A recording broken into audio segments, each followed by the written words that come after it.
Differently abled ആയിട്ടുള്ള സ്റ്റുഡൻസിന് Franklin structures 100% scholarship കൊടുക്കാറുണ്ട്. അതായത് എൻറ്റയർ ബിടെക് അവർക്ക് 100% സ്കോളർഷിപ്പ് കൊടുപ്പിക്കാൻ ഇപ്പോൾ ജോയിൻ ചെയ്യാൻ പോകുന്ന ഫസ്റ്റ് ഇയേഴ്സിനും ഒരു സ്കോളർഷിപ്പ് അവൈലബിൾ ആണ്, 100% ഫ്രീ. ഓക്കെ, സോ അതിൽ വളരെയധികം പഠിക്കാൻ ബുദ്ധിമുട്ടിരുന്നൊരു സ്റ്റുഡൻ്റ് ഉണ്ട്. അപ്പോൾ ഇവന് കാരണം ഹീസ് ബ്ലൈൻഡ്. ഓക്കെ, അപ്പോൾ അവന് കാണാൻ കഴിയില്ല. ദെൻ ഫ്രാങ്ക്ലിൻ ലെക്ചേഴ്സിൻ്റെ ക്ലാസ്സസ് പറയുന്ന ഓൺലൈനാണ്.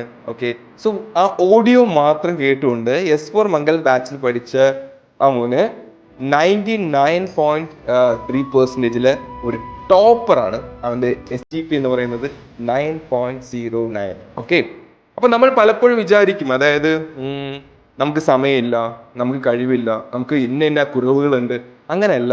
ഓക്കെ, സോ പിന്നെ എങ്ങനെയാണ് ഒരു ബ്ലൈൻഡ് ആയിട്ടുള്ള ഒരു കുട്ടി ഓഡിയോ ക്ലാസ് മാത്രം കേട്ട് എഞ്ചിനീയറിംഗിന് 9.09 SGP സ്കോർ ചെയ്ത്? So nothing is impossible. Okay, പിന്നെ ഫ്രാങ്ക്ലിൻ ലെക്ചേഴ്സിൻ്റെ ഹോൾ ടീമിൻ്റെ ഒരു സപ്പോർട്ട് അങ്ങ് എപ്പോഴും ഉണ്ടായിട്ടുണ്ട്. അത് എല്ലാവർക്കും, എല്ലാ സ്റ്റുഡൻസിനും ഉണ്ട് തീർച്ചയായിട്ടും. ആൻഡ്